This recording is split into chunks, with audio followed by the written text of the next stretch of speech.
अस्सलामुअलैकुम वरहमतुल्लाहि वबरकातुहू। जी उम्मीद है आप तमाम अहबाब खैर से होंगे। जीम एकेडमी से जाजुल्ला खान हाजिर खिदमत है और आज की इस वीडियो में हम पढ़ने जा रहे हैं Urdu and Arabic graphic designing course का सबक नंबर 25 और आज के सबक में हम पढ़ने वाले हैं अडोबी इलस्ट्रेटर के दो कमाल के टूल, पर्सपेक्टिव ग्रिड टूल और पर्सपेक्टिव सिलेक्शन टूल। तो आइए चलते हैं कंप्यूटर की स्क्रीन पे और देखते हैं इन दोनों टूल्स को।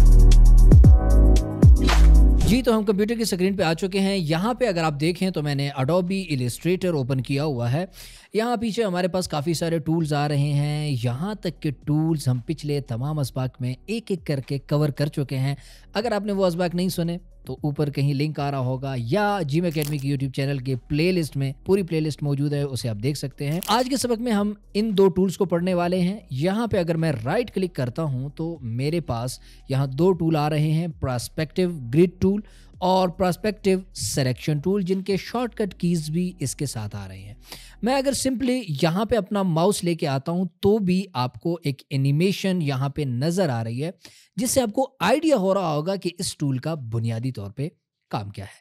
लेकिन फिर भी मैं थोड़ा सा पहले इस टूल की थोड़ी वजाहत आपके सामने रखता हूं, फिर मैं आपको इस पे प्रैक्टिस करके भी दिखाता हूं। पर्सपेक्टिव ग्रिड टूल का बुनियादी तौर पे मकसद अगर आसान अल्फाज में समझाऊं तो हमें अगर किसी चीज को पर्सपेक्टिव वे में बनाने की जरूरत हो, यानी कि उसको हम थोड़ा सा 3D लुक देना चाहें, जैसा कि अगर मेरे हाथ ऐसे हैं, ये भी इसका एक साइड है, ये भी है, तो कोई दीवार कोई इमारत ऐसी बनी हुई होती है, जब हम उसको इस शेप में बनाने की कोशिश करते हैं तो अडोबी इलस्ट्रेटर में हमें ये वाली सहूलत पर्सपेक्टिव ग्रिड टूल देता है और इसकी मदद से हम ये काम बहुत आसान अंदाज से सरंजाम दे देते हैं।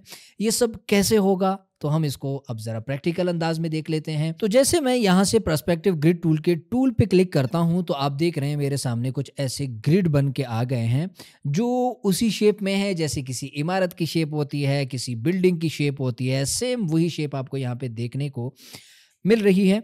अब इसमें हम क्या कर सकते हैं, जैसा कि अब हमें इस तरह से तिरछी कोई शेप बनानी की ज़रूरत जब पड़ती है तो अगर हम सिंपली यहाँ से कोई रेक्टेंगल टूल लें और यहाँ पे कुछ ऐसा ड्रॉ करें तो इस पर्सपेक्टिव टूल के अलावा तो हमारे पास ऐसी कोई शेप बनाना मुमकिन नहीं होती हमारे लिए, ठीक है। यानी मुश्किल हो रही होती है, ईजी नहीं है, बहुत मुश्किल है। लेकिन अब इस टूल की मदद से जब हमने पर्सपेक्टिव टूल लिया और उसके बाद यहाँ से बिलफर्ज मैं कोई कलर चेंज कर देता हूँ, रेड कलर कर दिया, और रेड कलर करने के बाद फिर से मैं यहाँ से यहाँ से मैं जो है मैंने एक सिलेक्शन ली, रेक्टेंगल ले लिया, ठीक है। अब मैं यहाँ पे कुछ ड्रॉ करने की कोशिश करता हूँ तो आप देख रहे हैं बहुत प्यारे अंदाज से जो इमारत की एक दीवार जैसे आपको नज़र आती है कि एक कोने से आपने किसी दीवार के ऊपर कैमरा लगाया है और उसकी इस साइड वाली दीवार भी आ रही है, उसकी उस साइड वाली दीवार भी आ रही है, तो वो दोनों व्यू आपको देखने को मिल रहे हैं, ठीक है। सिंपली ये रेड साइड वाली एक दीवार हो गई। अब यहीं से मैं जो है येलो कलर ले लेता हूँ। सॉरी, मैंने इसको डिसेलेक्ट नहीं किया था, जैसे कि मैंने अब डिसेलेक्ट कर लिया, येलो कलर लिया, फिर से मैंने यहाँ पे जो है सिलेक्शन टूल लिया और यहाँ पे कुछ ड्रॉ करने की कोशिश की और कुछ अच्छा यहाँ पे आप देखेंगे कि अभी अगर मैं यहाँ पे कुछ बनाने की कोशिश कर रहा हूँ तो वो भी सेम इसी अंदाज में बन रहा है जिस अंदाज में हमारी ये वाला जो है रेक्टेंगल बना था। उसकी वजह यह है कि यहाँ पे ऊपर करके अगर आप देखें तो ये जो हमारे पास बॉक्स बना हुआ है, इस बॉक्स के अंदर 3 एरियाज है, लेफ्ट, राइट और इसका हॉरिजॉन्टल जो एरिया है, यानी ये वाला एरिया, बाएं साइड वाला, दाएं साइड वाला और नीचे वाला। तो जब आपने बाएं साइड वाले एरिया पे काम करना है तो आपने यहां से पहले लिफ्ट के ऊपर क्लिक कर देना है। जब आपने दाएं साइड वाले एरिया पे क्लिक करना है तो पहले आपको यहां से राइट साइड वाले बॉक्स के अंदर यहां क्लिक करना है। आप देख रहे हैं हल्का सा कलर चेंज हुआ है। यहाँ पे अगर हमारा क्लिक करते हैं तो ये वाला कलर रहता है, यहाँ पे क्लिक करते हैं तो कलर और रहता है, और अगर नीचे की जानिब क्लिक करते हैं तो कलर और रहता है।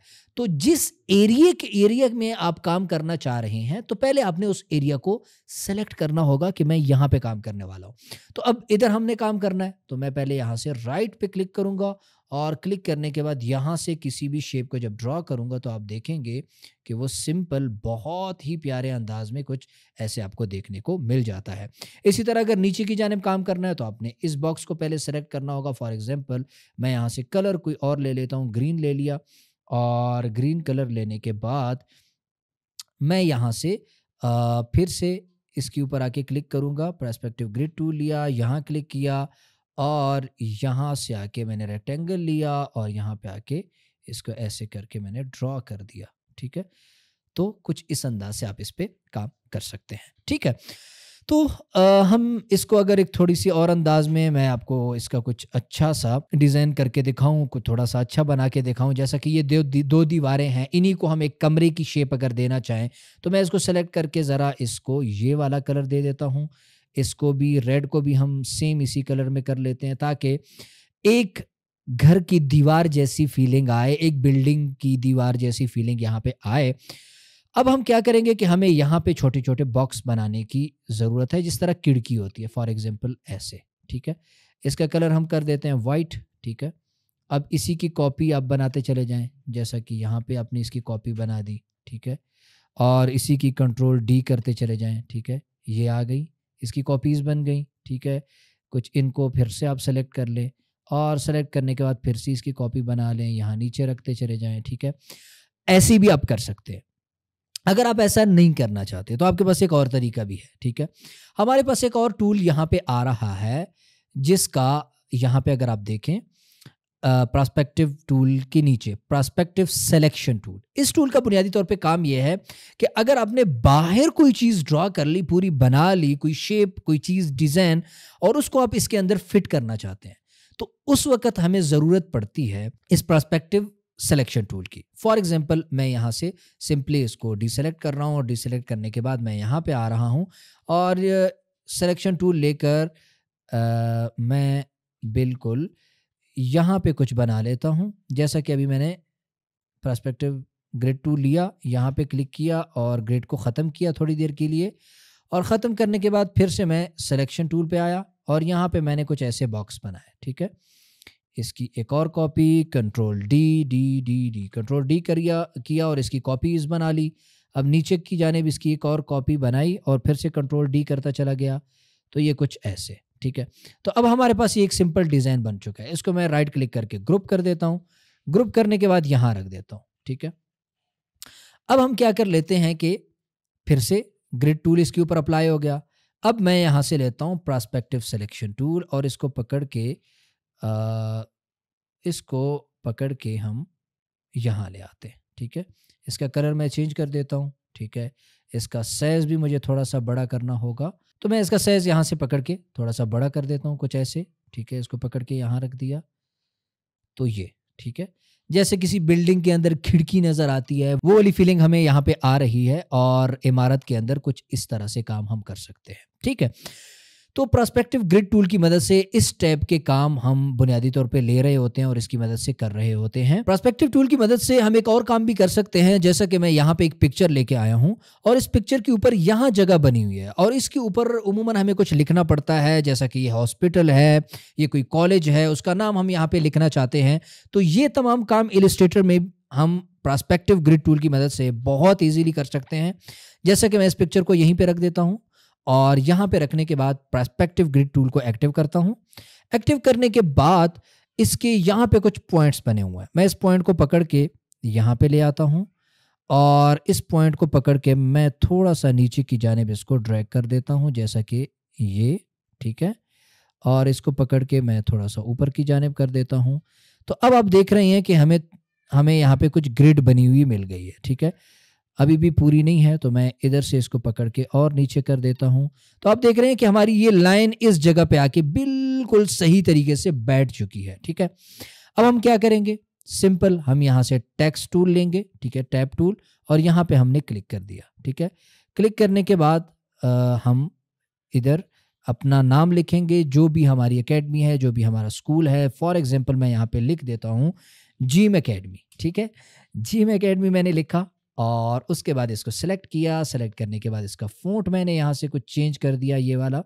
ठीक है, चेंज करने के बाद मैंने यहाँ से जो है पर्सपेक्टिव सिलेक्शन टूल लिया और इसको उठा के मैंने यहाँ पे रख दिया। ठीक है, नाम आ चुका है। अब से मैं सिलेक्शन टूल लूँगा, इसको थोड़ा सा मैं यहाँ से बड़ा भी कर सकता हूँ। अगर यहाँ से बड़ा नहीं होता तो हमें यहाँ से इसको बड़ा करना होगा। अगर फिर भी नहीं होता तो आप इसको यहीं से थोड़ा सा बड़ा कर लें पहले। ठीक है, हमने इतना कर लिया। फिर से हम यहाँ से पर्सपेक्टिव सिलेक्शन टूल लेंगे और इसको यहाँ पे आके रख देंगे। अब नाम को हमने बहुत ज़्यादा बड़ा कर दिया है, इस वजह से यहाँ पे फिट नहीं आ रहा, तो हम इसको थोड़ा सा छोटा करेंगे, कुछ इतना। फिर से इसी टूल की मदद से इसको पकड़ेंगे और यहाँ पे रख देंगे। ठीक है, अब मैं पर्सपेक्टिव ग्रिड टूल को जो है डीएक्टिव करता हूँ और डीएक्टिव करने के बाद आप देखेंगे कि हमारा नाम यहाँ पे आ चुका है। अभी हमने पूरी प्रॉपर इसकी सेटिंग नहीं की, लेकिन टूल के हद तक आपको इसके बहुत सारी चीज़ें समझ में आ चुकी हैं कि पर्सपेक्टिव सिलेक्शन टूल और पर्सपेक्टिव ग्रिड टूल, इन दोनों की मदद से हम क्या क्या काम कर सकते हैं। उम्मीद है आज की ये वीडियो आपको पसंद आई होगी और आपको ये दोनों टूल बहुत अच्छे से समझ आ गए होंगे। कोई भी चीज़ आपको समझ नहीं आई तो इसी वीडियो के कमेंट बॉक्स में आप पूछ सकते हैं, आपको जवाब मिल जाएगा। वीडियो पसंद आई है तो इसको लाइक कीजिए और अपने दोस्तों के साथ भी शेयर कीजिए। मिलते हैं इंशाल्लाह हम नेक्स्ट वीडियो में, तब तक के लिए अपने दुआओं में मुझे ज़रूर याद रखिए। वस्सलाम।